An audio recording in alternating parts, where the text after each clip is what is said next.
దూపుగుంట ఉద్యమం గుర్తుందా? 1992లో నెల్లూరు జిల్లా దూపుగుంటలో రోషం ఆధ్వర్యంలో మద్య వ్యతిరేక ఉద్యమం ఉవ్వెత్తున ఎగిసిపడింది. ప్రతిపక్ష నేతగా ఉన్న సీనియర్ ఎన్టీఆర్ తమ ప్రభుత్వం అధికారంలోకి వస్తే సంపూర్ణ మద్యపాన నిషేధం చేస్తామంటూ హామీ ఇచ్చి అధికారంలోకి వచ్చారు. మద్య నిషేధం అమలు చేశారు. ఇదంతా ఇప్పుడు ఎందుకంటే తెలంగాణలో కూడా మద్య నిషేధంపై మహిళలు కదందుకారు.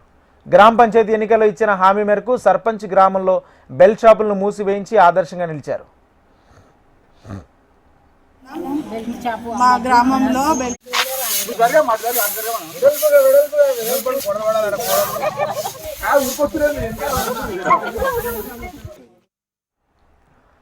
గ్రామంలోని సమస్యలపై సర్పంచ్లకి మహేశ్వర్ ఫోకస్ పెట్టారు.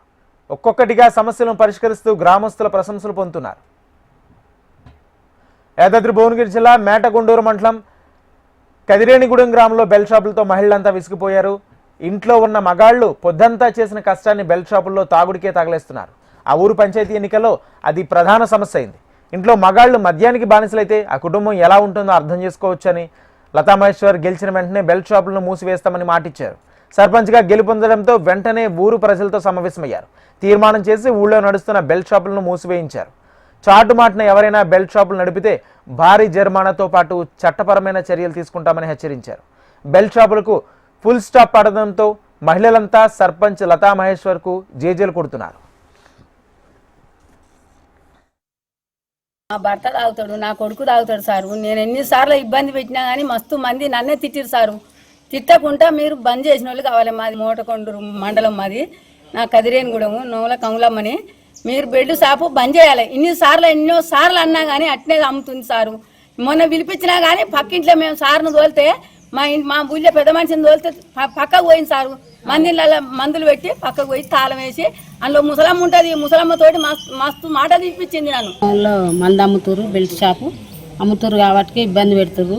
చాలా మంది తాగుతారు, కుటుంబాలు ఖరాబ్ అవుతున్నాయి. అట్లా కావద్దు. మరి కుంట బంద్ చేసి మాట్లాడిర్రు. మాట్లాడినా కానీ సర్పంచ్ 20 రోజులు గెలిచి బంద్ చేయాలని మేము నిర్ణయించినాం. మాట్లాడిర్రు. గ్రామ పెద్దలు కూడా అందరం మాట్లాడినాం. మేము మహిళలమే మాట్లాడినాం. ఇబ్బందులు పడితే మేమైతే ఊకోము. కూడా మళ్ళీ పోయి దౌర్జన్యంగా పోయి లొల్లి ఎడతాం. ఊకోము. కుటుంబాలు ఆగమవుతున్నాయి. అట్లా కావద్దు. ఏ కుటుంబం అయినా ఖరాబు కావద్దు.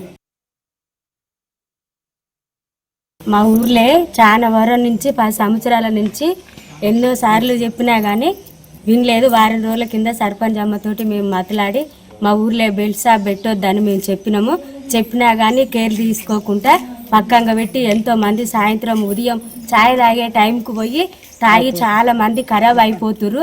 దయచేసి మాకు సర్పంచ్ అమ్మ ఉంది, మేము మహిళలమందరం ఒకటయ్యి బెల్ట్ షాప్ వద్దని కూడా మేము ముందుకు రమ్మంటే కూడా రాకుండా మళ్ళీ అదే మొదలుకు పోయి చాలా మంది సంసారాలు ఖరాబ్ అయ్యి ఇంటి కూటికి లేకుండా ఎన్ని చిట్టీలు కట్టకుండా కూడా తాగి రోడ్ల మీద ఉండి వాగం చేస్తున్నారు. 20 రోజులు అవుతుంది సర్పంచ్ గెలిచి. గ్రామ పంచాయతీలో మీటింగ్ పెట్టుకున్నాము. మహిళలందరం దరఖాస్తు ఇస్తే మేడం వెంటనే రెస్పాన్స్ ఇచ్చింది. బెల్ట్ షాప్ బంద్ చేసింది. మాకు ఆ మేడానికి నమస్కారం. మా గ్రామంలో మేము గెలిచిన 10 రోజులలో గ్రామ మహిళలు పెద్దలు సహకరించడంతో గ్రామంలో పూర్తిగా బెల్ట్ షాపులు మూసివేయడం జరిగినది. పోయిన వారం 28 తారీఖు 12/2025 రోజున గ్రామ తీర్మానంలో జరిగినటువంటి గ్రామ సభలో కొన్ని తీర్మానాలు చేశారు. అందులో ముఖ్యమైనది గ్రామంలో గల బెల్ట్ షాపులు, గొలుసు కట్టు దుకాణాలని మూసివేయడం కోసం గ్రామ ప్రజలు, మహిళలు, పెద్దలు అందరు కలిసి ఏకతాటిగా తీర్మానం చేయడం జరిగింది.